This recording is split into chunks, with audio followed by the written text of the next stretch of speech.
Ravi de vous accueillir sur Mobility TV avec un nouvel entretien, une nouvelle interview. Nous sommes très heureux aujourd'hui de recevoir Jean-Jacques Seraf. Bonjour. Bonjour. Soyez le bienvenu, vous êtes le directeur général de Kinomic Mobilities et on va parler évidemment de votre actualité, de votre activité.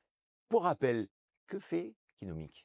Alors, Kinomic est une entreprise de la mobilité puisque on travaille sur la décarbonation des parcs avec ce que l'on appelle le rétrofit. Le rétrofit, vous savez ce que c'est? Évidemment, mais rappelez-le, donner une seconde vie au Bien véhicule, entendu. mais c'est bien peut-être de préciser pour celles et ceux qui nous regardent, qui sont experts en effet, mais qui aiment bien avoir des précisions. Absolument. Donc le rétrofit, notamment pour les véhicules utilitaires légers, c'est l'action technique d'enlever toute la partie thermique d'un moteur, donc moteur échappement d'un véhicule thermique, et de le remplacer par une chaîne de traction électrique, et de rendre ainsi un véhicule qui était thermique 100% électrique, et avec de très bonnes performances, lui donnant ainsi une seconde vie, et lui permettant d'allonger la durée de vie du véhicule.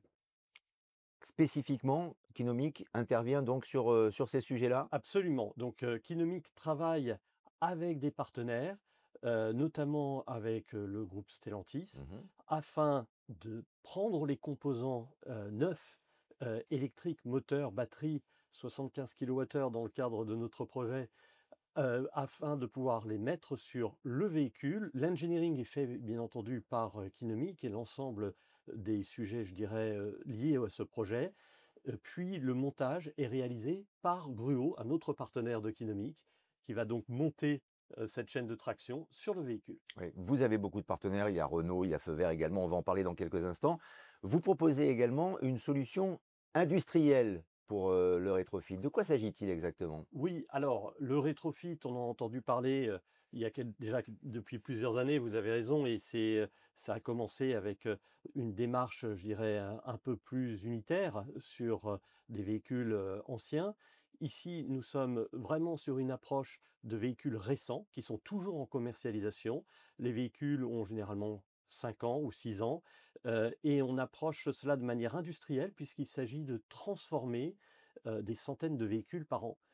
Dans une approche, de montage qui est fait dans une usine, du type de celle de Gruo. Mmh.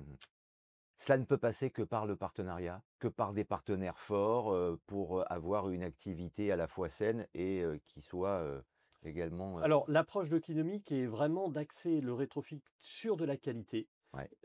et c'est-à-dire d'utiliser vraiment des composants constructeurs, sous garantie, puisque dans notre, rétrofit, la batterie est garantie 8 ans ou 160 000 km, c'est-à-dire comme le véhicule neuf d'origine.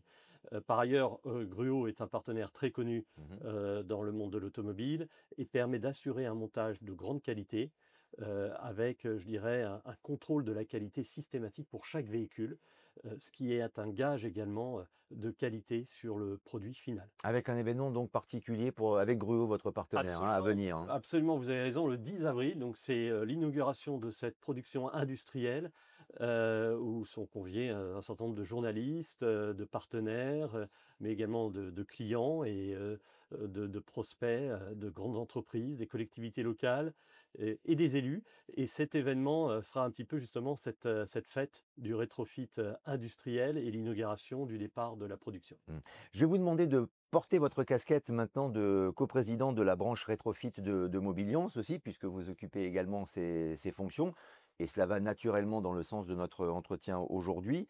Avez-vous le sentiment que, la seconde vie que le rétrofit donne aux véhicules est aujourd'hui un enjeu majeur pour tous les acteurs du secteur automobile, sur un spectre très large?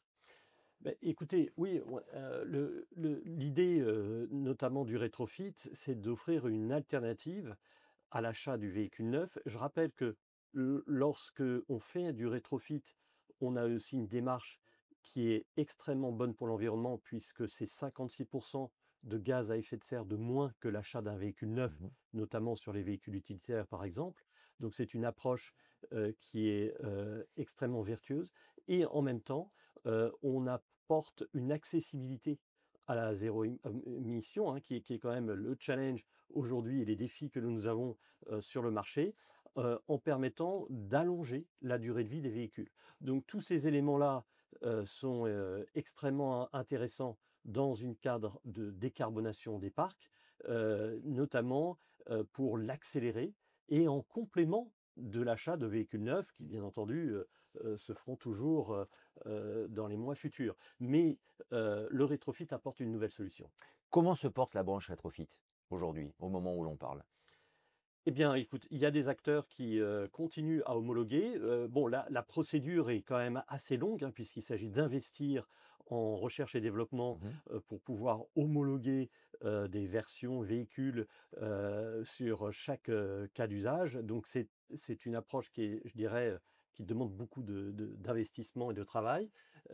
Et nous voyons un certain nombre d'acteurs qui continuent régulièrement à homologuer de nouvelles versions. Donc on est dans ce démarrage de la filière qui est en train de prendre son essor et qui justement fait ce basculement aujourd'hui de ce que je dirais une approche un peu plus unitaire à une approche vraiment industrielle. Et c'est ça qui va être intéressant d'observer dans les mois qui viennent, c'est cet engouement pour le rétrofit avec une approche industrielle. Parmi les acteurs dont vous parlez, y a-t-il les pouvoirs publics? Et si oui, sont-ils suffisamment conciliants et présents pour aider la filière? Alors oui, les pouvoirs publics aident la filière, notamment au travers des aides. Comme vous le savez, il y a de nombreuses aides pour le rétrofit. Il y a notamment la prime au rétrofit qui a été conservée cette année. Et on est l'une des seules filières où la prime a été conservée. Il y a également des aides d'organismes comme l'ADEME. L'ADEME Tremplin propose par exemple 10 000 euros en région Île-de-France et dans d'autres régions sur du rétrofit de véhicules utilitaires. Donc c'est quand même une opportunité, je dirais, pour des PME qui souhaitent accélérer leur décarbonation. Et enfin, les régions jouent le jeu également. On a vu l'Île-de-France avec un plan rétrofit qui offre 6 000 euros également, en plus donc des autres primes, hein, comme la prime nationale dont je parlais tout à l'heure.